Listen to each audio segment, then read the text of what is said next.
All right, two, just checking. We are live. Got some technical difficulties right here, but I want to introduce you. Say welcome to my guest today. It's good to see you, man. It's good to see you. This my kinfolk, my cousin. Well, first, before we get into that, I want to welcome you to the Encounter Podcast. You are having an encounter right now with me, Marcus Stewart. You can find me and follow me on all social media platforms at underscore Minister Marcus. Today, I got my cousin in the in-house studio, and I'm glad. I'm gonna let you introduce yourself while I work out this technical stuff. But Oh go ahead. man, I'm Kareem Jackson. Man, I'm honored to be here with my little cousin. I still don't understand why he called himself Minister Marcus, whole church, and be like, I'm still a minister. Okay, all right, Amen. whatever you say. Guys. Whatever. I like keeping it low key, man. I like Nah, keeping it low key. I man, do. we know who you are. You Yeah, got a man. whole church. I'm just a minister. I do. We are ministers. I'm just saying. You got a whole church with Yo. members. I ain't the pastor. I'm just Minister Marcus. Okay. Yo, man. Yo, that is funny. You know how many people tell me that I though? can Bro, imagine, people man. say I that. can imagine. And my thing is like I don't know. I really be trying to keep it low key, man. I'm not on this whatever everybody else be I on. I understand. be I be trying to keep it low key. I'm not gonna chase my title around or be this. Yeah, well, I understand. It's still there though. You know Yeah, what I yeah, it is. It is. It is, bro. I promise. I promise. A lot of people tell me that. They tell me that, but I try to. I really try to keep it low key for real. I be trying to, stay out the way. well, we pray he embraces his real calling. Be the pastor. That's good. Yo, that's good. That's real good. That's real good. Well, it's good to have you, man. I'm always glad to always glad to have you on the show. Glad to talk to you. Glad to just interact with you. You know what I'm saying?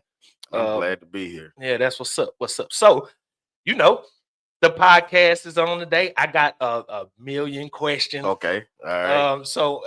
I know I don't want to go over your time, but I'm gonna ask all the questions. So we're gonna jump right into this, Okay. All right? right. Let's All go. right. So this is just me personally. So we right in. So I go to some churches, right? Hmm. And I see kind of like a falling away. Hmm. And of course that's biblical, right? But I can like it's like when I go, I can understand why it's a falling away Hmm. because either the preacher not talking about nothing, or you could tell the preacher is just on something else than what God would have him to be on. Sometimes it be the environment or the atmosphere, you know what I'm saying? Sometimes it be real homosexual heavy, and so, for this first question is I would like to ask, because you are the bishop, and I'm gonna get back to that, right? So we just jumping right there. But what would you say that the state of the church is like, you know what I'm saying, like right now? Because I can understand why people don't go to church, so I guess the question would be, in your opinion, why has there been a falling away in our churches?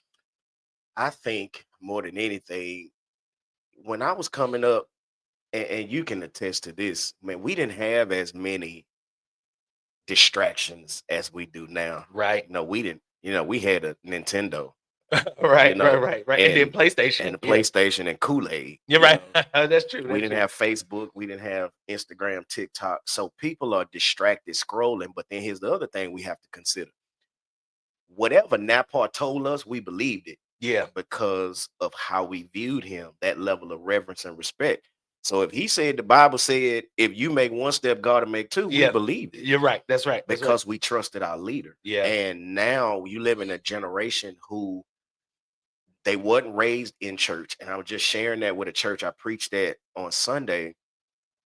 We used to, now Paul used to could say, if he talking about David and Goliath, y'all know the story. Right. He could say that. You Right. know why he could say that? Because he required we went to Sunday school Right. and all of these different outlets where we knew the story. We Right. can't say that today Right. Right. Right. because the grandma is 36. You know what I'm That's saying? true, man. We thought That's now true. Paul was old when we was born. Yeah, So and we he was- came in that context. We thought, That's well, right. he was with Jesus when he Right. said, "Let there be light." Right, right. Because it's like when he came, by the time we showed up, he was bald with Right. grace, hair. Right. He was old He already. was old. So we were like, he was here with Methuselah. Right, right. Whatever he say, He was talking to God like one on one. yeah, one like face to face for Right, real, he like was like Moses. one Like of the Moses, your Bible. cousin. Yeah. You know what I'm saying? Right. So we had that level of reverence and respect, and we were raised Yeah. with that level of education. Now they don't have that. Yeah. So this is not a matter of the church needs to be retrained. You're No, right. the church needs to be trained. Now, as far as the state of the church, if I'm honest in terms of the state of the church, as crazy as this might sound, I believe we right where God wants us to be. Because some. Yeah. Well, here's the other thing. I also believe, to your point, that God is really exposing in terms of revealing to us Yes. that Okay. there have, and I'm gonna say this as rough as I want to for your listeners. That's good. That's good. Most of these churches, to your point, God didn't ordain. Yes. It's just like some of these denominations. You got an individual who was pissed off with the old way. Yep. And decided I'm going to change it. Yep. So it's like, for us, what we're seeing is a lot of pissed off pastors who left a church where they should have stayed. And they went and started something. And now we're seeing the fruit of their rebellion. So I can't really say it's the state of the church. I believe the church is damaged because the people are damaged, because the leaders have been damaged, and nobody came back to heal us. I think that's a really good point. That's a really good point. And I'm not one to beat up on the church at all. Right. But you're absolutely right. But to put it in that type of context, I can say I can agree with that. I can see exactly where you're coming from. And it's like what you said, where God is like, he's gonna expose that. So if you wasn't birthed right by God, like some sent and some was sent and some went. So if you was not sent, it's like God is pulling the covers back to show like that's one of these. Yes. But you know what? I also want to bring. We got some technical. Oh, I'm sorry. There you go. Now you good. But I also want to bring a little attention to that from a text I preached last night in the book of Philippians. At the same time, even though God will expose it, God will still use it for his glory. Because remember, the text I preached last night, Paul was telling them that you got some that preach out of rivalry. So some preach out of jealousy. Yeah. And Paul was like, but I'm not tripping because the gospel is still going forward. Yeah. So here was the thing I said to our members last night. Sometimes God will expose it wrong so that the people that he exposes it to will investigate how to do it right. Yeah. So the fact that you can go into a service and say, what are y'all doing? You're right. You go back to your church and say, we ain't gonna do this. We ain't gonna do this. We ain't gonna do this. And I use the point of what's going on social media right now with the young lady and the pastor. Oh, me and Brother Twan doing a live about that on Thursday. And this is what I said. I said, I think the church, we don't know the backstory. So I think what we need to do is stop dogging them and use it as a lesson to say, this won't go on in my house. Right. So I said to our members last night, so we know that the way we need to handle terms of correction, stuff like that, we do it in the office, do it in the private. You know what I'm saying? Now, here was the spin though. I said, but now, if you embarrass me on this platform, we're going to have this conversation on this platform. Okay. Because that makes sense. I'm a human just like you. Yeah. Okay. So you don't get to just disrespect me openly, but want me to correct you privately. You know what I'm saying? Yes, now on the counter, let's say the Lord reconciles that situation. The pastor doesn't get the opportunity to just say, I'm sorry in private. You embarrassed her publicly. So you need to come back and fix it publicly. I like that. You know what I'm saying? That. And so I think what it does, it also shows the church is messed up. Yeah. But the Bible also gives us ways to reconcile. That's good. You see what I'm saying? Yes, so it's not the end of the story. Right. You know what I'm saying? But I think that's the point. We are so cultural that we forget everything in the Bible is about restoration, redemption, forgiveness, all of these key principles. But see, we so busy trying to tear the church down like it's the end. Right. Yes, even to the falling away. but God still promised. Granddaddy, you say it all the time, God will never leave himself without a witness. You see what I'm saying? So there's still always going to be a remnant that's going to be like, I don't care what y'all say, I'm staying with God. Right. See, I like that because a lot of times I hear people quoting, and this goes to so many relationships. They quote about how Paul says disassociate from the brother that was sleeping with his dad's wife or whatever. Right. But they never highlight that in 2 Corinthians, he tells them to reconcile, bring him back, restore him, so that the devil doesn't have him. And so I love that you bring that up, because that's one of the things that I'm on too. It's like we so quick to say, you're not spiritual enough or you're not saved enough, so I got to disassociate. But we don't bring up the fact that the Bible talks about restoration of relationship, like going to be reconciled. So I think that's a really really good point to make, though. Yeah. I really do. And I ask that for the audience because I have a lot of male listeners, and a lot of male listeners don't go to church. And I feel like that's just one of the things that I'm called to, is the unchurched people. But with that said, some of the responses are valid. And me, when you ask me the question, I'm gonna say what I know is right to say. Right. I'm not all churchy or but just a simple conversation like that, I can say, maybe you was just at the wrong church. Maybe you just need to find the right preacher, things like that. But I ask for the male listeners so they can hear, like, you probably are seeing it wrong, or you hearing it wrong, or you probably just had that bad experience, or you know what I'm saying? So I think that's good, bro. I think you make a really good point. Or you looking for an excuse. And now that's always because no matter what nobody do, you ain't gonna go. Absolutely. And sometimes that becomes the issue for men. We men. Right. So we already know. So ain't nothing they can teach us. Right. You drowning, your family drowning, and everything you touch is not gonna work. And you still actually have an alt against God. Because there is no, and I think that's the thing we got to stop lying to ourselves on. There's no perfect church. Then this how I spin it to a man. Yeah, the church is this, the church that, church this, that. Man, that's a nice car. Yeah, I paid $30,000 for that. Oh, okay, so you had to have $30,000. Yeah, yeah. So I worked to. Oh, so your boss is saved, sanctified, filled with the Holy Ghost? No, my boss is trash. But you show up for work. Yeah. So you don't make that same argument for what you want. Yeah. Don't make that argument for what you need. Yeah, right. You know what I'm saying? Yeah, that's good. So that's again, that's what I'm saying. I'm like you, I'm an apologist for the church. Right. Right, wrong, or indifferent. I'm gonna defend the church. I'm going 10 toes down for the church, because here's what I realized. The church is a hospital for sick people. Yes. We are sick. We're sick individuals. For church people, full of sick people. That's right. We all stumble. That's right. Yeah. That's right. And so I think that's what we need to convey, especially to men, because here's the thing.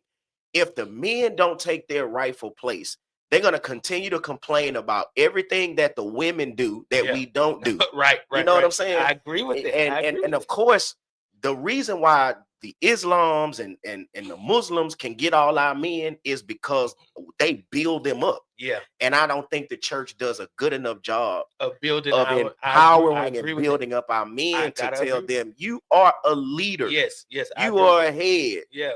Sister girl ain't never been designed to tell you what to do. You know what I'm saying? Yeah. And so I was never a proponent of the yes dear mantra. I ain't saying either. Yes dear. Yeah, right. She not gonna she don't run me. Right. Because here's the thing. An old preacher said this to me, and I never lost it. And I pray you take this. He said, if I got an answer for it, I'm gonna run it. Yeah. I got an answer for my home, so I'm gonna run it. I got an answer for my children, I'm gonna run them. I got an answer for the church, I'm gonna run it. I can't. You know what? I can't argue with that. I give you a prime example. When I was married all those years ago, a preacher told me to do a certain thing a certain way, and I was like, man, look, if you want her to come and move in with you, and you want to take my kid and move them in with you, you can do that. But as long as they live with me, right, it's gonna be what I Right, say. absolutely. Whether you like it, whether you don't like it. Absolutely. So with what you said, bro, I gotta say I agree with you 100%. I mean, I think I 100% agree. Man, when I say hands down, I gotta say I agree with you. But you're right. I think the church is not the church, but I think a lot of churches now have become popular because we cater the message to the feelings and Right. emotions of the female instead of saying what is right. We say what sounds nice or what sounds convenient Mhm. to get a reaction and a response from the female audience. Yeah. And so as the church, a lot of men are seen as weak or soft. Or one of my biggest things is I'm a good man. I'm gonna always be a good man, but I'm not necessarily the nice guy because you can be told no. You know what Right. I'm saying? You Right. can be put in your place right quick. And that's just not for women. That's for men too. Right. But just because I'm a Christian, just because I love God and I follow Jesus, that don't mean I'm like, this little softy little, I gotta make everybody happy. I mean, you know me, cousin. Right. Like, Well, see, the they thing, ain't the never thing gonna to be that that. is this too. I think that That's good mind, though. that That's mindset good. is That's good. pervasive, and people be like, what till you just said, well, man, I ain't no, I ain't that friendly. Well, Jesus wasn't friendly. You're right. Exactly. Jesus told the chick, hey, it's not good for me to give the children's bread to Right. dogs. You know Right. what I'm saying? Right. He And just she had to disrupted the whole Bible. she had to eat the insult, Yeah. Right. but see, here was the blessing. That's good. That's good. It came off as Jesus was mean, but Jesus was firm. Yeah. Right. Right. He Right. told the He was religious stern. leader, He was strict. y'all Yeah. some vipers. Yes. Yes. You're You right. know what I'm Right. saying? Right. God called the nation that he invented. You're right. Y'all hard-headed and stiff-necked. Right. Right. And I'm right. sick of y'all. Right. But he right. still died for us. Right. So Yes, I that's don't good. think it's a matter of always being nice in terms of the culture's way of saying nice, Right. but right, we're right. firm. We're Right. firm in Which- terms yes, of, yes. hey man, I'll love you, but here are my convictions, Yeah. here are my boundaries, Yeah. and I'm firm. I'm 10 toes down on what I believe. Right. And I'm 10 toes down believing that God called men to be leaders, Yes. not to be passive. Yes. And I also believe that a lot of us men have got to answer to God for what we don't say. Okay, I agree with that. Explain what you mean when you say that. So if my I know what house, you mean, if but my yeah. house is in disarray and I'm quiet in the Mm. name of keeping peace, Mm. because that's I want to protect my peace. If Jesus is my peace, I ain't protecting peace. I'll Right. tear this house up. Right. To get, But we gonna get it in order. Right. You know what I'm saying? Right, No, right, no, right. no, no, no. I'm not.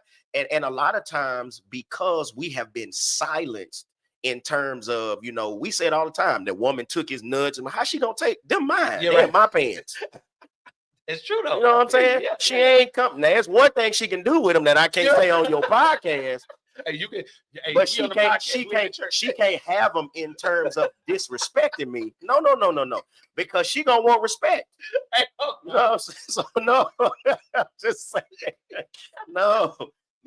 I think there is a level where we got to get to the place where we realize, man, our silence is killing us I in agree more with that. ways than one. I agree And with that. God is gonna hold us accountable for what we did. I use this case in point. I agree with that. Eli died Bro, come on, bro, come on. because Yeah. of what he wouldn't correct Would not in correct his kids. in his own children. And then here's the trip: God called Samuel, Bro. and his first prophetic word It's was against against the his own man. pastor. Bro, that story, that is very true. Bro, this dude been, and look, Samuel is such a novice Yes. that Eli gotta tell him when God is talking to him, just for God to talk to you. And look, that was so fascinating. It's like God used somebody in the house to get through to you as the leader. Right. When why couldn't he just use dude? Evidently he had, Right. He had. You see what I'm saying? Yeah. And then went to his sons and said, now listen, y'all sleeping with these women, y'all Yeah. taking offerings, Yeah, y'all yeah, eating stealing. food. Yeah. That's not y'all's. Now, if God, if a person come against y'all, I can defend you. Yeah, right. But if God is your enemy, but here's the What can I thing. say? Yeah. You never corrected them. You fussed at them, but you never corrected. You never disciplined them. Yeah. That was one of the major times I would have pulled my belt off. Yes. I don't care how old y'all are. Or you sit them down. You Negroes need your behind whoop, and I'm the person to whoop it. I gotta say, You understand what I'm saying? Right. I feel Y'all you, sleeping with temple prostitutes, so Yeah. it's like, no, y'all making me look bad. Yeah. Here's what I like about that too. I like that even though he's in the house, right? He don't succumb to the same, I would call them demons, but he don't succumb to the same temptations that they succumb to. Right. You know what I'm saying? He's in the bad place, but he is the one youngest person that is the example of what it means to like walk the way that God wants you to walk. Absolutely. I like that. And because of that, I like that. God, that's you absolutely right, bro. Yeah. I gotta say that. What you don't speak up on, you are going to be held accountable. That goes with the family, that goes with the children, that goes with your relationship, especially if you do have a church or if you do have something that you lead. That's you absolutely right. I gotta say, I agree with you on that. Yeah. I agree. Yeah. I agree 100%. That's good. Look what it. I wasn't expecting it to go all the way there, but see, that's what I'm talking about. That's good. All right, so look, many of you know this. You don't know this is actually my blood cousin. Yeah. So because bro, I had to check a couple of people. This is a while ago though. Now. Uh-huh. So when they see you having the success that you have, right? And so we are all young preachers. We saw you get what is this word? I don't want to say anointed, but when you get to church ordained. Ordained, yeah. Yeah. So we saw all of these things. We see you ascending, and people they have their little things to say. Mm-hmm. And for me, I was like, look, you don't know him. They don't know to be cousins, right? Got you. You don't know him. Your sources, I don't care what the sources are, man. Like, I don't want to hear that. Like, you know what I'm saying? Like, that's he say, she say stuff. Like, that man is doing good. That man got a family. That man this, that man that. And they were steady trying to, bring it to me. And I'm like, Right. bro, like, you need to shut that down. Like, bro, that's my cousin, so I take it there. Yeah. And so, all of a sudden it shut down. But I say that because, sometimes when you have like family members that doing kind of like in the same genre, it I don't know, people make it like it's supposed to be hate or something. And I always say, even if it was something, y'all Negroes wouldn't know it. Because Right. I always have my cousin Right. back, And Absolutely. so I say that because I want the audience to know there has never, ever, ever been a time where we had any type of falling out, any type of bad blood, any Right. type Right. of Right. animosity. And for those, well, I don't know if they watched the show, but for those people who did try to bring it to me, bro, I shut it down immediately because I don't think that a cousin should be down talking another cousin for doing well. Like, Right. I, Right. I, I mean, what am I? Right now, and I will say for listeners, man, I just turned 45. So Are you 45? my teenage years, my 20s were really for discovery. Yeah. And I made some mistakes. Yeah, I right, mean, right. I'm not gonna sit and be like, oh, but the only thing about that is what some people think I've done, I probably ain't done. Exactly. But look, Because I hear stuff about myself and I'm me. you're right. And I'd be like, wow. when did I do that? Like, really? I did? My thing is this: even if he did, I ain't finna be talking about Yeah, it with you niggas. right. Like, even if he did, y'all, it's just a rumor to y'all. Because I'm be like, Yeah. come on, man, get that junk out of here. Right. And then I'm man enough to come and say, look, kinfolk, boom, I see this, or I saw this, or blah blah blah. But to talk about it, come on, Yeah. man, I can't. Absolutely. I can't Absolutely. get in alignment with that. But I say that because I see your ministry taking off, man, bro. Your TikTok is follow him if you are a Christian and you're looking for like good preaching. I don't endorse preachers, by the way. Yeah. But bro, this Hey. dude right here, and I'm not just saying that because he's my cousin. I'm saying that because he actually got a word. I don't hear nobody else doing it like you right now. You have your own voice, you have your own style, you have your own flow.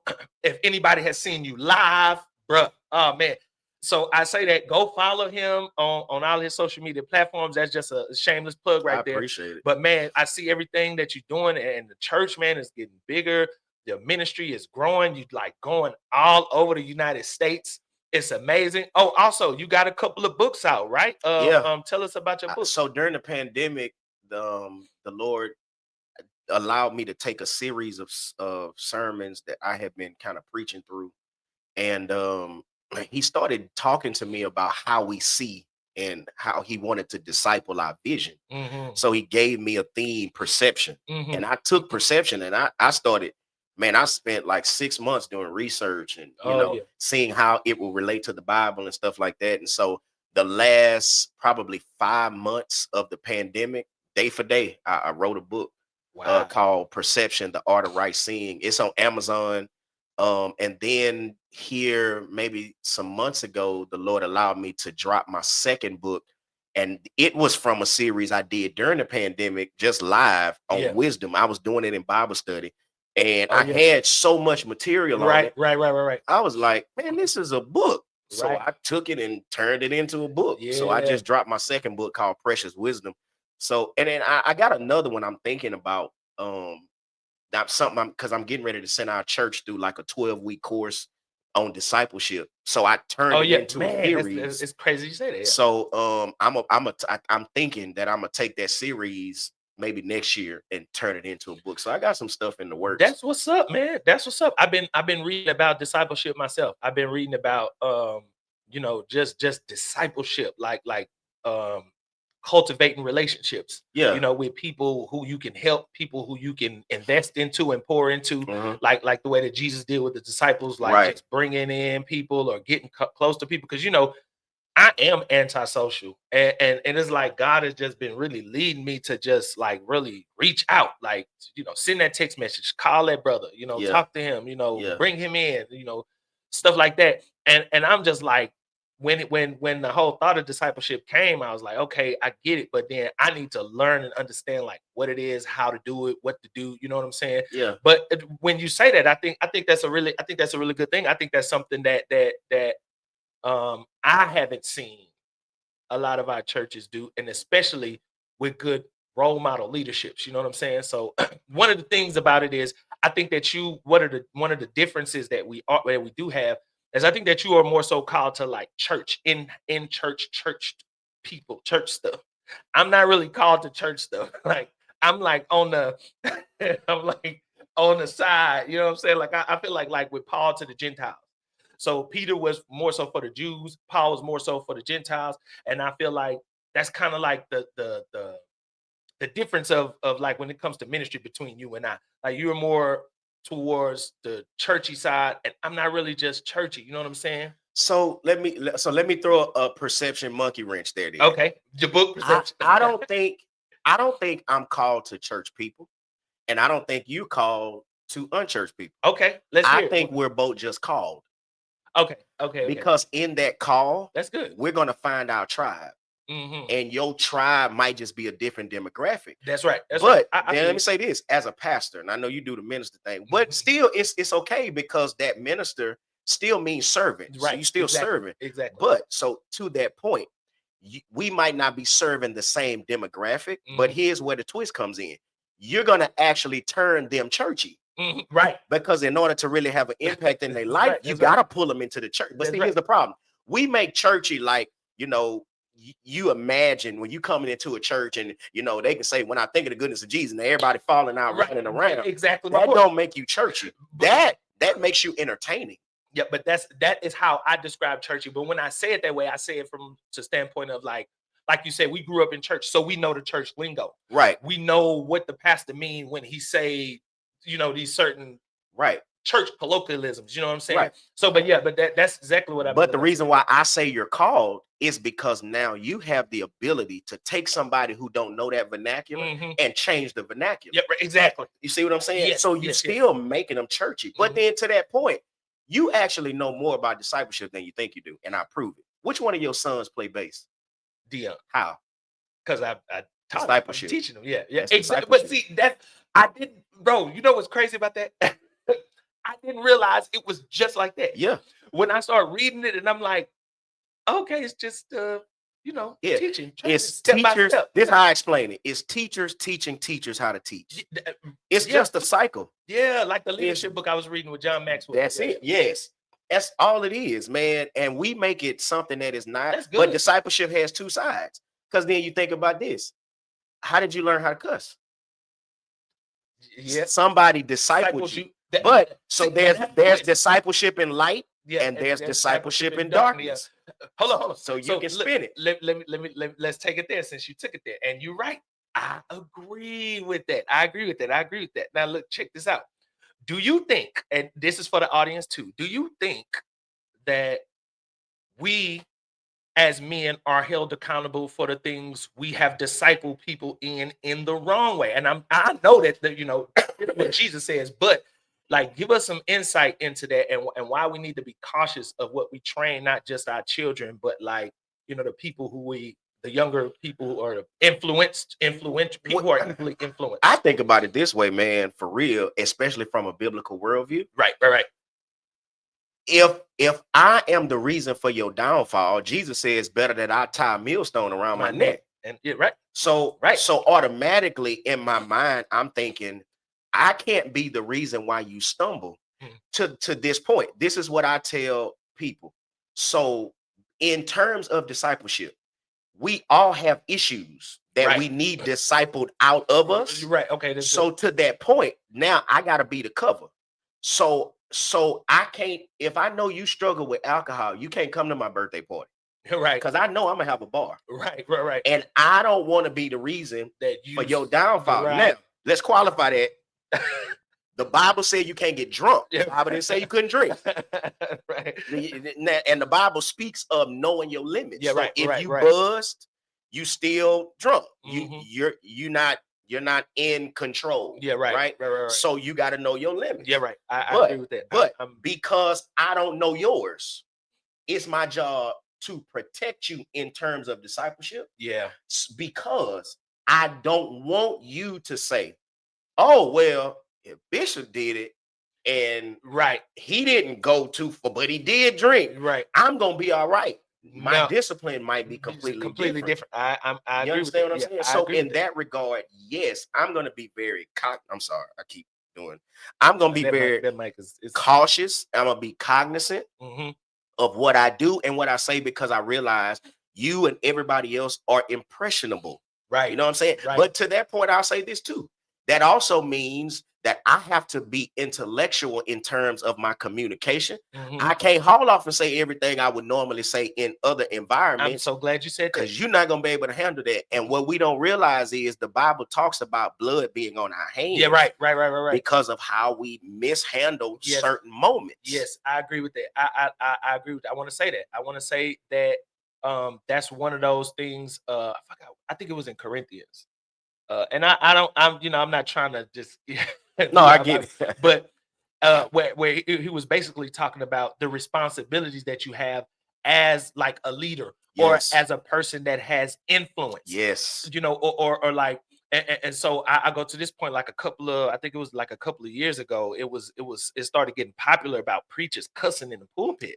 And I'm just watching it and I'm like, how can that be anything godly? Like, the Bible teaches us to steward our influence. And so that's basically what you're saying. And to another point, I'll say, when it comes to me and as far as the male listeners, that takes a lot of strength to be able to do that. It's like, I'm not going to do this because I know it will affect you, even though I want to do this right now. You know what I'm saying? Yeah. I got to be wise enough.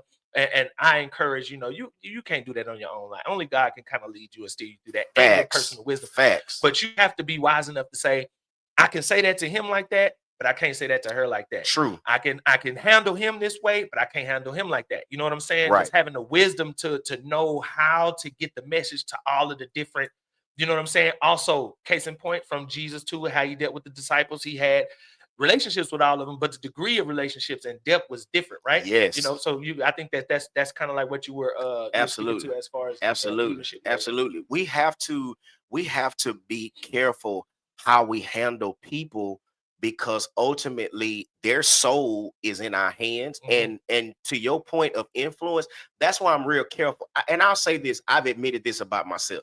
I hate to raise offerings. Now I'm gonna tell you why. Right. Because you recognize your level of influence. Yes. And I also know, and I don't say this to be funny, during those moments, oftentimes my prophetic gift will cut on. So I gotta be careful how I steward that. That I'm not prophesying you out of the 1,000 that I know I can get out of you. Right. Because I actually see something God's about to do. So now I gotta restrain myself. You're right. From giving you this prophetic word right now. Right. Because I don't want it to seem like I'm using your emotions. Yes. Bruh. You know what? Actually, when I first took over Pop Church, they did the offering at the end. Yeah. After the sermon. I changed it for that specific reason, because I don't want you to be in your emotions.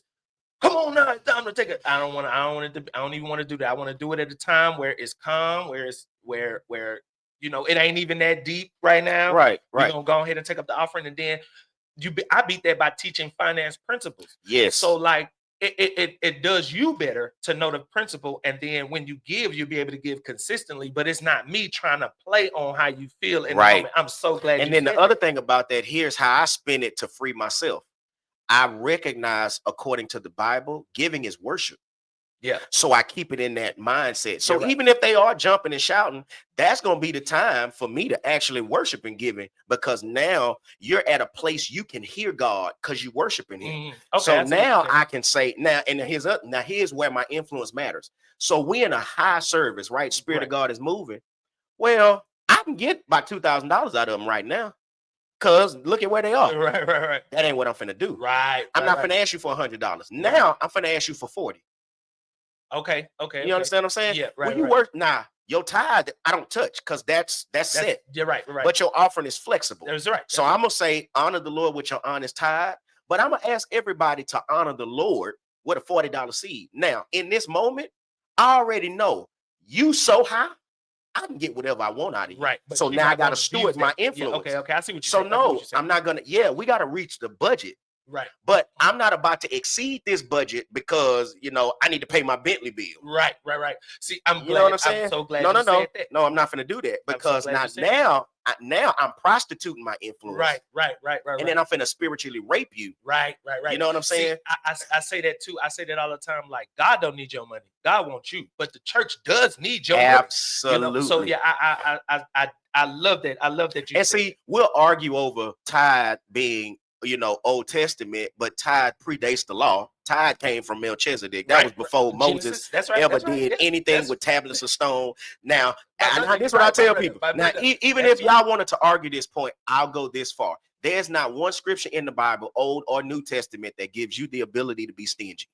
Right. So whether you call it tithe, whether you call it first fruit, because if we mess with the New Testament, there's grace giving that goes way beyond your normal 10%. It goes way beyond your little, let me just get a little $5. No. See, grace giving makes you think of the grace of God. So now you got to consider how good has He been to me just today. You're right. You know what I'm saying? So now you got to empty your pockets. This ain't just giving them $100. If you just being honest. being real. But see, that's why I say no. And I don't believe it. I'm not a proponent of what God wants you to give till it hurt. I ain't never read that. Yeah, right. I agree with that. He said, give Caesar Caesar's, give God what's God. And I'm going to be cheerful. Yes. I don't care, because my pastor teaches it's not equal giving, it's equal sacrifice. We're not giving at the same level. Right. You know what I'm saying? You might can give $50 comfortably. Right. I might can give $500 comfortably. Right. It's equal sacrifice. It's not equal giving. That's right. You know what I'm saying? And here's the thing. God's going to bless you with what you give, just like He's going to bless me with the same with what I give. Yeah, absolutely. That's so how I teach it. I don't get into that. Or the more you give, God is gonna give you this super amount. And no, He ain't. It don't work like that. If He said the widow who brought her mite, she gave more than the dude that was dropping out the thousands. Yeah. So that ain't it. I'm glad you're right. All right, look, I want to take it somewhere else, but look, bro, we can roll on. You know what? This is what I love about good preachers. Good preachers have good thought process. Yeah. And we able to process so many things that then it's so many sub levels that I believe that God gives us the ability to see and learn and understand. Whereas most people just have surface conversations. Yeah. We are able to see so much depth up under that, you know what I'm saying? Yeah, but we can talk about. But I'll say this before you move on. The power in these kind of moments is this, though. When we are conveying a message to people who are not in the church community, what we're trying to convey to them is that the Bible is relational. It's not us giving you these bunch of rules and regulations. It ain't always about what you can't do. You know what I'm saying? That ain't what we're saying. What we're saying is, y'all missing a good relationship with God because you think God wants to restrict you. You're right. When God really wants to set you free. Yeah. You know what I'm saying? Yeah, that stop sign is there so we don't have a wreck. Exactly. So yeah. Y'all mad at us because we said stop at the stop sign? Trust the note. You know, y'all telling us we can't sin it. Well, we sin by omission or commission. That ain't the issue. The issue is if you get in God, He'll deal with your sin. You see what I'm saying? Bro, that's all I'm saying. Look, see, again, that's what I'm talking about, man. That's all I'm saying. Good preaching that's what it's saying to you. I want the audience to know that, because it's just like I had to learn this the hard way. That there are reasons why laws are in place. There is a reason why, and I use this all the time. Like, I have my children, but when they were young, I know the fan looks like the perfect toy, right? But it's not a toy. Not a toy. I know. Now get this. So I'm trying to keep it PG, right? I know it's fun for you to it looks fun to stick your finger in that fan. Right. To every baby that I have seen, and it's a fan there, a box fan, they gonna want to put their hand in there. Yep. So now I have to make it known, don't stick your hand in the fan. That's right.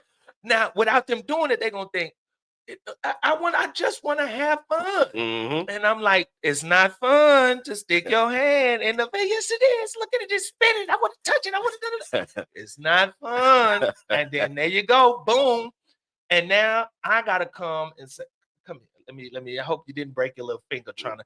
It's the same thing with the boundaries that he has set. The whole sex thing, the whole, internal contaminants. Right. These things that my job sets in place to say no. That my job sets in place to be like, you can have it, but it's a way to go about getting Absolutely. it. You can do it, but it's a way to go about doing it. These things you don't need to deal with at all. That's true. And so to just to your point, I have to agree with that. Like the thing is like my job, he tells you things that you can't see are going to be detrimental if you go down that road. I mean, I've been trying to tell you, I thank God that I was one of the survivors. Right. But how many people can say that they were able to do that? But I couldn't have done that without connecting to my job. So it's like I preach the same concepts. It's like the only way that you're gonna rid yourself when you do stick your hand in that fan and you realize that it hurt, it would be crazy for the baby to try to fix it on his own. Right. You don't even know what it is. Nah. You're gonna need a parent to come and say, and that's I like that, man. That's you're absolutely right. I agree with you. That's the long way of saying I agree with you. So all right, so look. All right, so I'll tell me when you gotta go. All right. So look. Yeah, I got about 20 minutes. All right, check it out. So you've been married. How long have you been married? 16 years. 16. Yeah. Man. We just celebrated 16 years. Okay. Yeah. And I've done it 2 other times. Oh, you married? Okay. I wasn't even gonna bring it up. And I'm listen. When you okay. It's good that you said that. It's good that you said that. I've been married only once, and I don't knock people that's been married multiple times. Your business is your business. But here's the question: how do you know when you have the one? How do you know that she is the one? And like I love y'all's marriage. Man, when I see y'all together, bro. When we did when you did the remember we did a couple of months back. You did a wedding. Yeah. Bro, we sitting there, and so the first lady is behind us. We sitting there, and she back there. You go ahead, baby. You go ahead, boy. You better say that. And I'm looking around like, ma'am. She is a mess. She was just back there going crazy. I'm like, that is a shame. Yeah, man. She is something else. But to the question, and I think because I like that. Because I have matured, I can honestly say this 10 toes down. You will never know if they the one. You won't know. Because the Bible never intended it to be like that. And I'm gonna be honest, man. If I would have known, or if I would have had the mindset of maturity that I actually have now versus when I was 18 thinking that I was mature, you're right. It would have been a different scenario. I actually would have made the first one work. Because Napar actually told me you have the ability to make her be whatever you need her to be. Right. But I didn't see it like that because I was so busy looking at her dysfunctions, not realizing that I'm the dysfunctional one. You're right. Right. So the thing is, you look at it in terms of Isaac and Rebecca. right? After Abram tells his servant, "Hey man, I'm old, I'm getting ready to die, and I need to make sure that Isaac's future is secure. right. Go find him a wife." You know, the servant prays, he asks God for something specific. Here come Rebecca to answer the prayer. Rebecca agrees to go with the servant after she talks to her family. She talks to her family, she goes with the servant. She's on the horse. Here comes Isaac. She says to the servant, all of this is in the Bible. She says to the servant, "Who is my Lord?" Oh, that's Isaac. Isaac comes to her. She gets off the horse. She looks at Isaac. Isaac looks her up and down. You look good. I look good. Takes her in the tent. Love at first sight. Right? The proponent that we don't. Now, I want to ask a question. At what point in that conversation did Isaac have time to evaluate she was the one? Did not. But they never divorced. I see your point there. I see your point there. We have westernized. I see your point. An Eastern book. And now we're struggling because we want the Bible to say stuff it don't say. Vis-a-vis, the Bible is not going to tell you how to date because the Bible don't promote that. So how are we going to know? We trying to test drive people. So in this culture, sex is a part of dating. Right. You know, if they don't give me none, that was the next you know, they can't be the one. If she don't let me hit, then she must not be. Maybe she is the one because she won't let you hit. Bro, see, look, that I was taking it there. I was taking it there. But you nail on the head because I learned that being non-sexual though. So like all of the years that I lived chasing, right. You know, chasing the cat. Right. Why must I feel like that? That's what I'm talking about. But no, I learned that philosophy though when my job was like, you need to stop. And I had not lived being non-sexual, but when I became non-sexual, I started to see how much junk I wouldn't even talk to, tolerate, deal with. We're not even exchanging numbers or information. Because if you eliminate sex from it, and I'm actually just looking for a wife, bro, that it was a game changer for me. And then I started probing the questions. I started asking my job different questions. That's why I promote non-sex before. I promote that loudly on my channel, on my platforms, any one of them. But it started to make me see things in me. It purged so many, it brought up so many emotional issues that I had. It brought up so many things that I used that to cover up. So many gaps that were in my character, so many flaws. And I was like, I get it. It was like the light bulb went off.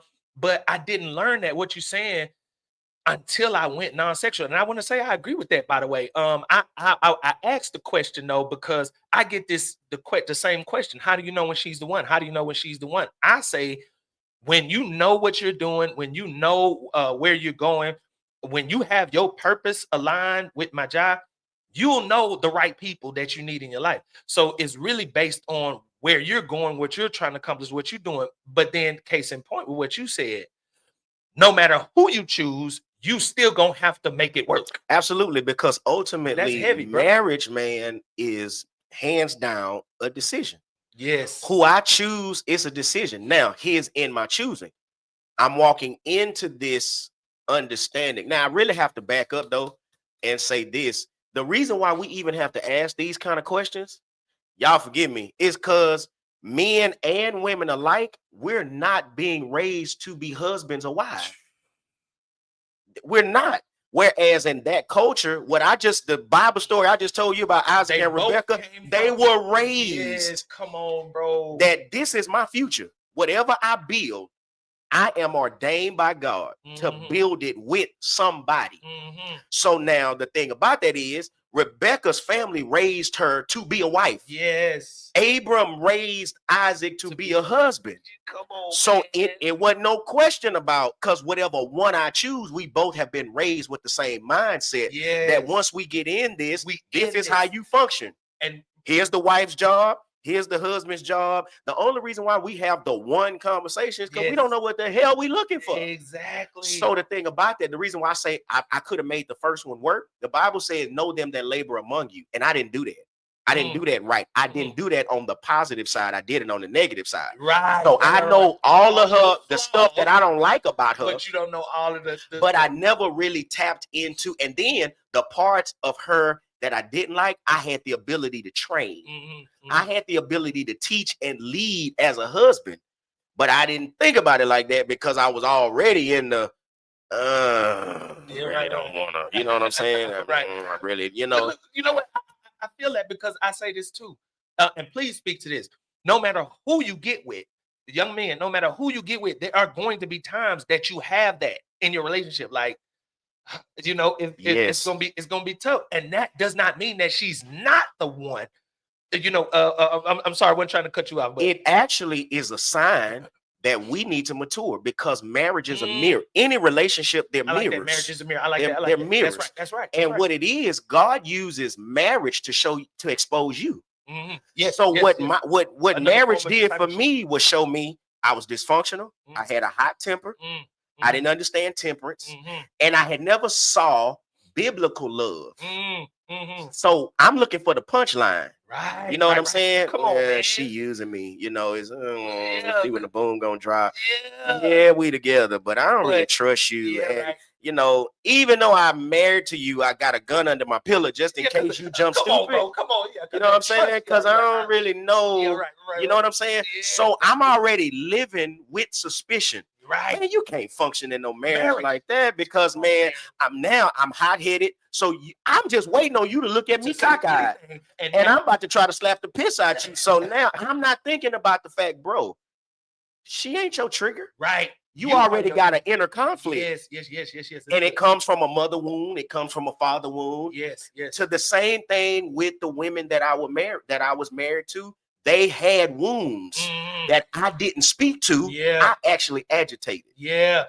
Bro, that's such a man. You know what I'm saying? Bro, and so for me, just on marriage. So for me, and I'm gonna tell you what say, because this marriage with me and Pastor Tiffany, it was on the rocks, bro. I'm gonna tell you what saved our marriage. Thank God. Songs of Solomon. Y'all like perfect together, man. Songs of Solomon. Really? She was messing around reading Songs of Solomon, and she didn't know I was finna file for divorce. Wow. And she started sending me messages, text messages that seemed like she was flirting with me. And I was angry, so I wasn't really really paying attention to it. So I paused and I said, "Girl, where you getting this stuff from? Because it's really catchy. I'm really liking it." So she goes and said, "It's in Songs of Solomon." I said, "Wait, you sending me the Bible?" She said, "Yeah." Oh, yeah, I said, "Where?" So she showed me. Man, I called her on the phone, bro. We spent like 4 hours. Wow. In Songs of Solomon. Wow. Just chapter 1. So what we did every day, the rest of that week, we took a chapter and we read it. We dissected it on the phone. Wow. Now, and and man, what it did, it opened our eyes. Now, here was the trip, though. You talking about Solomon loving a Shulamite woman, even though he had a plethora of other wives. Right. Yeah. So we struggling to make one work with one person. Yeah. This dude had almost 1,000 women. Yeah. You see what I'm saying? And he was in love with this Shunammite. Yeah. And that dynamic, I said, if we end after reading this, we're both asses. That's what my words. We're asses. Yeah. Not just jackasses. I'm talking about straight rebellious donkey asses is what we are. If we file after reading this. And it opened up an avenue spiritually for God to come in and heal what our issues were. And then come to find out we really didn't have issues. We just didn't understand structure and order. Because my wife is just as much a leader as I am. Yeah, right. But when it comes to me, you ain't my leader. Right. She knows how to submit. So now she knows how to come under. And I don't know what it is, man. Doing ministry together has really showed us how to stay in order. Yeah. But it keeps us together. Yeah. You know what I'm saying? It keeps us together. And it's like now to see the doors that God is opening for her. Bro, and I get to go push her. I get to go stand. Bro, it's crazy. Like preach. I'm gonna tell you it's crazy to see y'all in ministry because it's like it flows, bro. I want that. Yeah. I want not what y'all have, but I want the union and the I can't think of this word, but it's the union Yeah. and the harmony. That's the word. Yes. The Yes. harmony that y'all, bro, to see y'all both doing ministry like that. And it's just like, you could be preaching, bro, and she comes up behind you, and it's just like the flow just continue. I'm Yes. bro, we came to y'all's church, and I'm like, nigga, why did he ask me to come and preach today? Like, bro, we ready to take up the offering and go home. Like, bro, y'all had that church rocking so, and I'm like, this is just amazing to see. And I think it's stuff like that. We don't have, well, I'm not gonna say we don't have, but in our immediate, to see a couple that flows like that, and then y'all are both in shape, y'all both look like y'all take Yeah. care of one another, y'all Yeah. look like y'all take care of yourself, y'all show love with one another. To see that, man, you know, in my personal circles, I don't see that a lot, Right. and to see y'all doing it like that, I think that's man, I think that it's just a blessing to see. It's something for young men to aspire to. You want you to have you a good woman, but just you understand your place. She understands her place. We need more of that. But I'll throw this in too. You also need mentors. See, Mhm. I have people Marriage around mentors. me. Pastor King is my mentor. He talked to me about marriage. My pastor is not married, but he was married. So he understands the dynamic. My pastor so cold.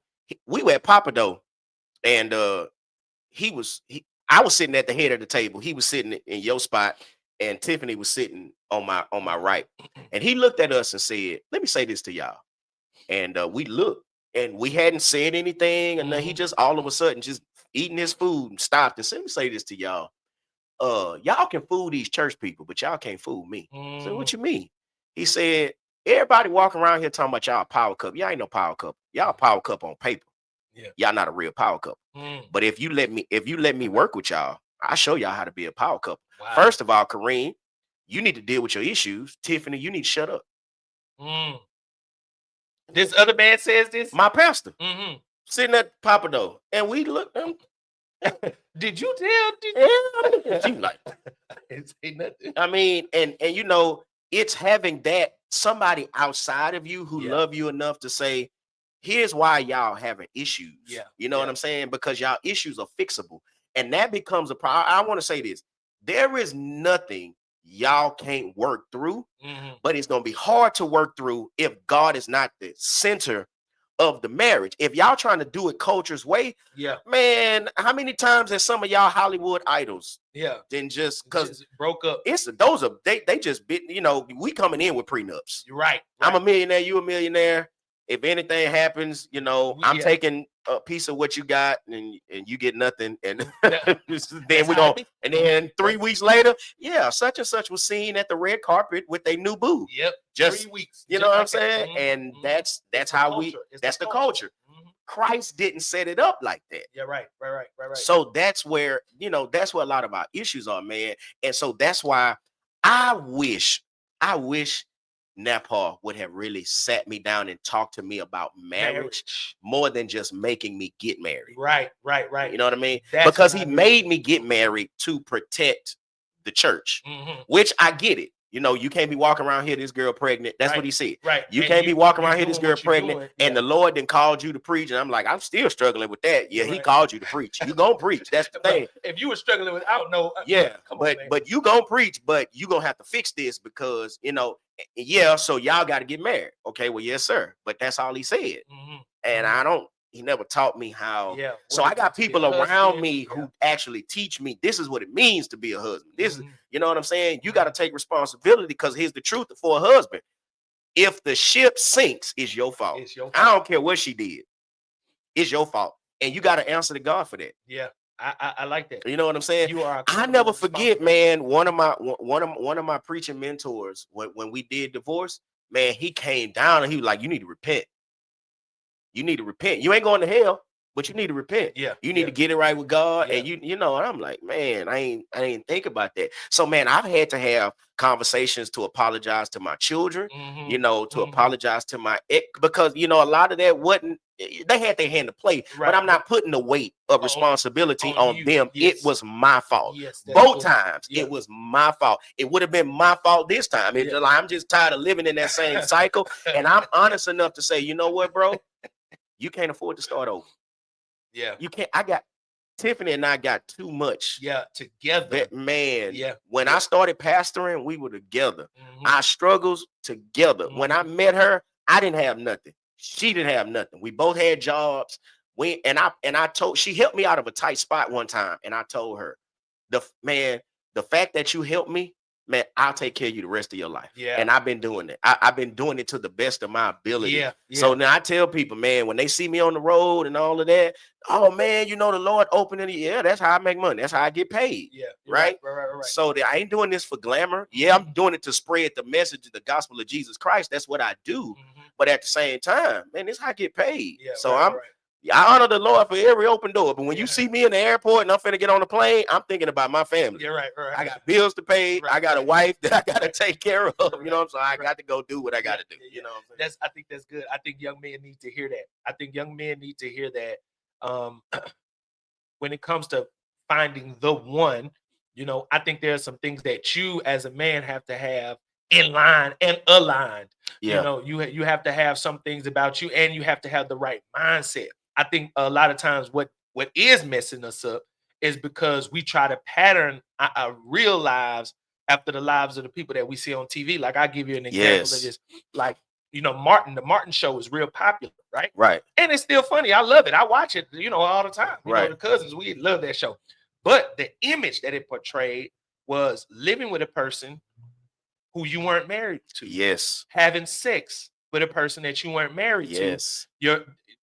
These things that you are doing in life with a person that you're not married to, and then you come into that and you say, I want a relationship like that. But the thing is, it's highly culturalized Yes. to do it in such a way that is not built to last. You get what I'm saying? So With do the wrong you kind of see mindset. the satanic strategy in that? Bro, And I say that, let's back up and think about it. Family Matters, bruh. The Cosby Show, family. Mm-hmm. They promoted family. It wasn't Bill and Claire just living together and they got out. No. So Yeah. see that when the culture shift, we saw it. That's right. We just didn't catch it. And then bro, that's a heavy thing. So look, I have been looking into this whole spiritual warfare thing, right? And of course, you know, it's a part of everything. Right. But when you say it like that, it just kind of, you're right, because when all of those shows went off, and now we got the spin of a lot of these new different shows, these highly cultural freedom to have sex with everybody, just do it, and you can move in with them, and it'll be okay. And it just it's a. And I'll go further. We never saw Claire in her bra and panties. Never. We always saw her fully dressed. Fully dressed. We don't know what it looked like under them. You're right. See what I'm saying? Yeah. When the culture shifted, then it was a quick suggestion. Yeah. You know, right. the bra flying, you know, on the other side, you know, and the underwear flying in the air. Then you see them under the sheet. Then it switched from that to you see full lingerie, full bra. Now we're seeing nipples. Now, you know, they wouldn't say damn. Yeah, they right on the show. Now they got it in commercials. Yeah, they wouldn't say bitch on the show. Right. Now, even as much as I love cartoons, they putting the homosexual and the lesbian element I've seen that in the cartoons. It's suggestion. Yes. Normalize. And the church don't want to talk about it. Bro. Now we could do a whole man, we could talk a revival on that. Bro, the church don't want to say nothing. The world is dropping it on our children. And then you come to church and we say something, they ain't got the right to say, well, hell, culture say it. Yeah, right. And they saying it wrong. Right. And why do I have to explain to my son that ain't right? but it's normal. It's normal. Culturalized. No, we ain't accepting that.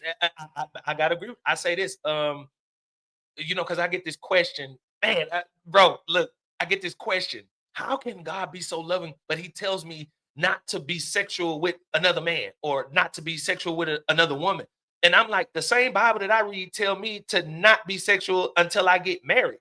So it's like the same demands. It's not just for the homosexual. It's for the same Bible that say homosexuality Right. says fornication and And adultery. adultery. Right. And here's the thing. The fact that he loves us is why he gave the command. I mean, we think I love means agreement. Agreement, right? But so you love me. Yeah. But if you see me slap the hell out of Tiffany, you ain't gonna be like, well, I just love you, cousin. Yeah, no, you gonna say, what you doing? What's happening? Because you love me, That's right? To your point, you just said people have come up to you and said stuff about me and you had to defend it. That's right. You defended it because you love me. That's now, right. Here's the thing. I might have done it. We don't know. Right. But they don't know. You know. But even still, they might not know. I'm going to defend you in public, but they might not know that you got on me in private. Right. Exactly. You know what I'm saying? Yes, so, of course, I ain't finna tell you, but I ain't finna tell you, man, I got on him about, I seen him do it, and I fussed him. That ain't their business. Right. But you know, But and in I love, know right, you right. love me enough to call and say, hey, yo, this is this. Such and such said this. Now tell me what the real deal is. Right. Yep. Yes. I did it. All right, because I about punched him in the eye. But I'm telling you, nigga, don't you never do that junk. That was out of line. It was foul. Right. I would have knocked him out though. You see what I'm saying? But that's my but point. That's right. That's right. The That's fact that we love each other is the fact I ain't finna let you go out like no sucker. Yeah. But I'm also not gonna leave you in a place where I don't hold you accountable to your dysfunction either. I'm glad. That's good, man. It's still love, y'all. Yeah, that's good. It's still love. I'm saying that's man, that's good. So look, a question: how do you feel about sex before marriage? You know, as the bishop, I'm against it. I'm against it because let me say this, because it's not even a matter of soul tie. So there's you love the Bible. I love it. So there is a story about Onan. And Onan didn't want to fulfill his marital duty. His brother died. He didn't want to marry his wife. I know the story. So the Bible said when he went in to consummate, he didn't come in her. He pulled out, and the Bible said he sprayed the semen on the ground, and the Lord killed him. Yeah, he wasted it. Yeah. He wasted seed. That's exactly why we're not supposed to have sex before marriage. That's the best way to put it, because it is not God's design for us to waste seed. I agree with that. That seed is supposed to go in that woman, and it's supposed to germinate, because ultimately the command is to be fruitful and multiply.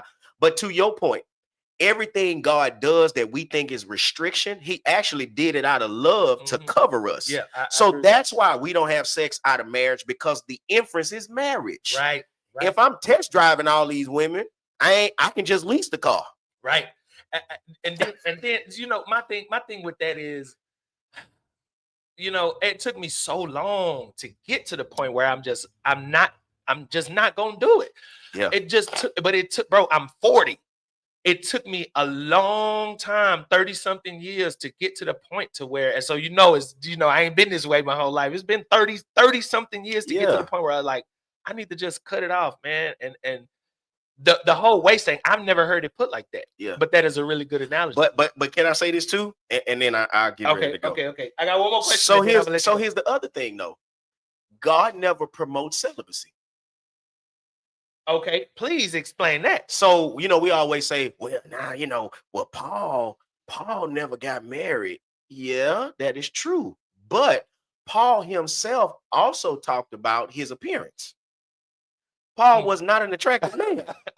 So Paul probably had to sell himself out to the gospel, because they said he had a crooked nose. They said he had moles. They were saying he was unappeasing to the eye. He might couldn't get no woman. He couldn't get no booty. So the only thing he could do was serve the Lord, because dude was ugly, right? But he also said, if you can't be like me, it's better to marry than to burn. Now, statistically and from a medical perspective, if you don't use it, you will lose it. So it's like once you get married and you ready to actually because see, now your blood flow is restricted. You got a whole lot of stuff going on in your body that you don't even know anything about. You know what I'm saying? Because you've already introduced your body to it. So it's like, now that's exactly why people like you need to be married. And I'll go further. I do. Those moments after being in the spirit, in them high services where you pouring out to the people of God, when you come out the spirit, your flesh is raging. I already know it is. It is. And what you need A lot of is times, is a but sometimes I release. just be You tired. need, Sometimes I just even with that, you need a release to really set your mind right. That's why we need that balance. Man, I ain't gonna lie. I'm on the road. I'm preaching, man. I'm prophesying, laying hands. I'm hearing God. The Lord is speaking. The Lord is moving. All of that. Man, I call my when I get home. Midnight ministry. Tell Victoria I need a few of her secrets. I'm saying I'm coming home hot. I need some midnight ministry, baby. Hey, take care of home. That's what Dave House say. Take care of home. Hey, yo, look, you know what? You know what's crazy, bro? I had these questions, bro. We got to all of them without me even asking them. Wow. Like, bro, I was gonna ask you about one question that we didn't. We got to sex before marriage. You talked about why does it matter to have God in your relationship? This goes into something else. But okay, last question. I ask all of my guests this, right? Last question. What does it mean to be unequally yoked? Everybody says this term, and I've asked this to many of my guests. In your opinion, what does that mean?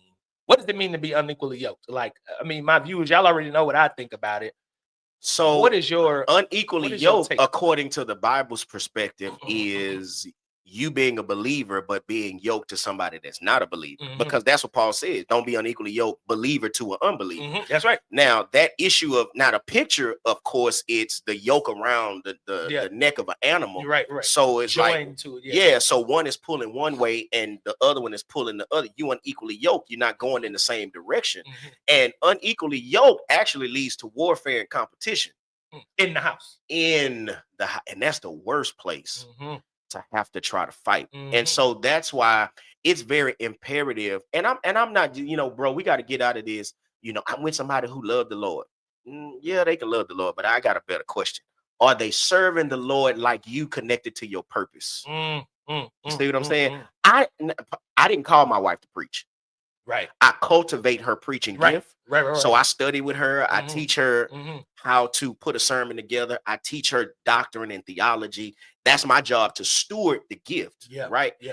Now, in terms of me putting her into pastoral leadership, she's pastoring with me. Yeah. So it's not like the scripture, you can't usurp authority over man. I'm the one in authority. You under authority. Right. Yeah. So she doesn't run the church. Right. She takes orders. Right.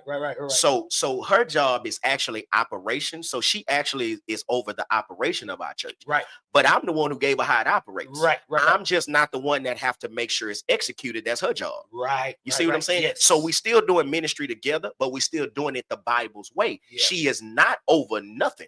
Yeah. Okay. She's submitted. Yeah. Just like she submitted at home, she submitted in the kingdom. Yeah. And we do ministry together, which is still fine-tuning our marriage. Yeah, that's good. You see what I'm saying? Yeah, that's and good. This ain't about, because, bro, I say this too. She don't get paid to preach. When she preach, she don't get paid. I get paid. You get what I get. Yeah. Right. Because my money is going in the same account. Right. She work a job. Yeah, right. You see what I'm saying? And because ultimately the back of the ministry is built on me. You're a helpmate. So she's connected to me just like any other minister that's in the church. She just has a different office. Yeah, you know what I'm saying? Because there are some people who literally cringe. She gonna try to take over your church. No, your wife might, but mine won't. You're right. So just because you ain't got your wife under control, don't do throw that on the rest of us. Yeah, right. My wife actually understands the burden of ministry, and she realized I couldn't carry this. Yeah, right. You understand what I'm saying? Yes. So it's that type of dynamic, and then it's not like we get up, she don't male bash and all of that kind of stuff. We don't do that, man. The other thing I debunked, even from one time my wife, she got up, she was giving comments and she meant well, and she said, the God has his hand on our pastor, and she made this statement, and sometimes I don't understand, and I don't always agree with what he do. When we got home, I said, don't ever tell them people that. Yeah, okay. Because it seems divisive. Yes, and don't say that. Even if, and I understand what that comment, I understand exactly what that means. Yes, that's not in a mean way. That's right. That just every leader, sometimes right. With God, you don't understand. Right. But you can't say that, right? Because you don't even want.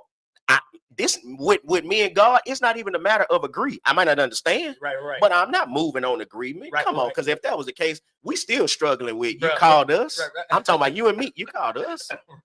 Like, Especially me. you know what I'm saying? And I say this especially me. You sure? You know what I'm saying? We're changing lives Yeah, right. through the word of God. And he's still over here talking about, I'm not churchy.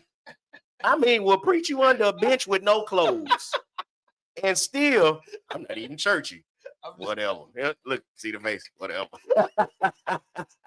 but you understand, Yeah. you understand what I'm saying, and that's kind of why I poke holes through it, Yeah. because it's like we're actually greater than we give ourselves credit for. Yeah. Because God's hand is really on us. Yeah. And we might think we're doing it on a lower scale. Mhm. As long as lives are being transformed, Yeah, right. then man, we doing what God called us to do. And man, I thank God that I have somebody that I can partner with in a Tiffany Jackson. And I really do. I wish I would have had this mindset before. Yeah. Because I would have changed the game in terms of my marriage. Yeah. And the marriage is because the thing about that is, yes, they had their issues, but ultimately the fall was on me. Yeah. You know what I'm saying? And I had to eat that. That's I really did. I had to that's eat man that, stuff man. right I there. had to eat That's that man and be stuff. like, nah, man, that wasn't on y'all. That was on me. That's man. You know what I'm stuff. saying? Yes, sir. So that's why for me, when I hear what you said, man, people have said things. Yeah, they said, I'm sure, because I know where it came from. Yeah, right. You know what I'm saying? Yeah, Know where right. it came from. Right. Because sometimes, man, sometimes even my children, it's like, even though they work in ministry with me, there's still residue of perceived damage. And see, the thing about that, the only thing I don't like about stuff like that is sometimes our children talk about stuff they don't know the full story. Right. But as a man, I ain't throwing nobody under the bus. Right. So go ahead and think it's my fault. Right. I know the story. I'm not finna explain it to you. Right. You think that was me? It was on me. Yeah, daddy, you did it. Okay. All right. Well, yeah. But really, the truth, like, no way, I really did. But see, and then the thing about that is, I could, but I could say, but it's not worth it. You know what I'm saying? It's exactly, not worth it because I don't need. Go ahead and side eye me because I'm built for it. Yeah, right. And that's my point. I like if that. I got an answer for it, I'm gonna run it. Yeah, I like even if that means I'm getting thrown under the bus. Yeah. For half the story, Yeah. or and I'm not gonna tell my side because that will damage my children more. You know what I mean? Yes. So no, I ain't saying that. See, if you think I did it, go ahead. To me, that's what it means to be a man, bro. Absolutely. Not just to take the good, not just to take the blame, but sometimes you just keep it, like, you don't say nothing. You tell God about it. Yeah. Because if I open my mouth, it's gonna do more damage by me making myself to be right. Right. Than it is to just make you think I'm wrong. Yeah. You get what I'm saying? So I've told my children, what do y'all think I did? And they tell me, Daddy, we think you did this, and this. And I say, okay, I did this, I did this, I did this. I didn't do that. Right. But I understand. Yeah, right. But it was my fault. Yeah, right. I own it all. I agree with that. Now, I don't even have time to go into what I was dealing with that caused me to be, because that ain't the point. Bruh, they don't need that. This ain't what you need. What you need is to know your daddy I was wrong. Yeah. I say that. Oh, see, that's why I tell people, let me just say this. You never have to tell on me, because if you listen to me preach, I tell on myself. Yeah. I'm transparent. When you real with, like, I have been the problem, and I have no qualms about that. That's you know good. What I'm saying? Yeah, now, I have always tried to protect my children. I've always said, you don't have to like me. Keep my children out of it. That's right. But then, they get involved. And then, of course, even that I have to eat. Yeah, right. Because if I never would have let the situation get the way it was, my children would have never been involved either way. That's man stuff. You know what I'm saying? Yeah, so it's on me. It's on me. Now, here's the other thing, though. I've already put it on me. Don't you go to hell because you won't release me. You're right. Yeah. You see what I'm trying saying? To hold your grudge. And then, now let me say this, because this is the mindset, and then I gotta go. This is the mindset behind it that we have to address. They will run a knife through us, but go be just as wrong. That's why I tell my children, judging me. Don't be a hypocrite, because you gonna pass judgment on me. But now let's pick through your life. Come on. Your temper bad. Come on. You having sex and you ain't married. But it was because of you. No, but I got it off me. Yeah, exactly. Now you held accountable. Being a hypocrite. See, you're a hypocrite. Yeah, I like that. See what I'm saying? So see, it opens the door for me. Like, you sure you want to have this conversation? Because I'm gonna own up to mine. Right. But how we gonna address the issues that now you smoke weed, you drinking, now you trying to blame it on me because you looking for a scapegoat. Yeah, but don't put it on me. But here's the thing. How are you emotionally traumatized and everything happened with y'all? Y'all were infants. Y'all, right. You don't. The only reason you know is because somebody told. bro. That's all I'm saying. So no, that don't fly. You can't keep using that. That Bro. can't be You your was crutch. a grown up. Yeah, come on, man. You grown. That was like 30 years ago. What are you See what I'm talking saying? about? Yeah, man, come on. So that's why I own by it. Because Yeah. I want you to know how to take responsibility Yeah. for where you are. Yeah, right. Because where you are ain't on me. Bro, and then the time gonna come where it's gonna be Yes, the same thing, because you gonna have to eat your decisions too. You gonna have to eat your Absolutely. mistakes too. So yeah, that's good. Well, you know what I want to say, Bishop, man, thank you so much. Oh man, man, it was my hey, honor. I It was appreciate you. my honor for real. Thank you It so was much my for coming through. This is not gonna be the last Oh time. man, I look forward to the next I time. have so many more questions, bro. But I want to say thank y'all out there for watching, man. Tune in next week. Be on the lookout. Me and my bro, we sometimes do the late night live on Thursday nights, so y'all check it out. Also, your books, go find his books on Amazon. It's Perception, The Art of Right Seeing. You can type that in, by Kareem Jackson. My picture come up. And the other book is Precious Wisdom by Kareem Jackson. They'll both pop up. You can order them on Amazon. And if you ever see me out and you have my book, I'll sign it. Okay. I don't have an entourage like that. I have security. I have security when it's time. Yeah, you know right, what I'm saying? right, But if you see me on a regular day, I'm by myself. You're right. Okay, yeah. So, man, thank you. Go follow him on his TikTok. Is blowing up and is steady blowing up. I love it. Follow him on Instagram. Follow him on Facebook at Kareem Jackson. Yes. Yeah. What's the name of your church, bro? Resurrection Church. With Resurrection Church, we are in the heart of Sunnyside, 4613 Alvin Street, Houston, Texas, 77051. Sunday morning, 9:00 a.m. Tuesday night, 7 p.m. You'll love it, man. We would love for you guys to come through and to Pastor Marcus, whether you churchy or unchurchy, it don't even matter. You know what I'm saying? Just come. It don't even matter. Yeah, that's what's up. That's what's up. Well, you know what? Thank you again for coming. Thank you I for being a appreciate guest. And look, we going offline. I'll see y'all next week. And again, find me and follow me on all my social media platforms at _Minister Marcus. That is another episode. Y'all have a good one.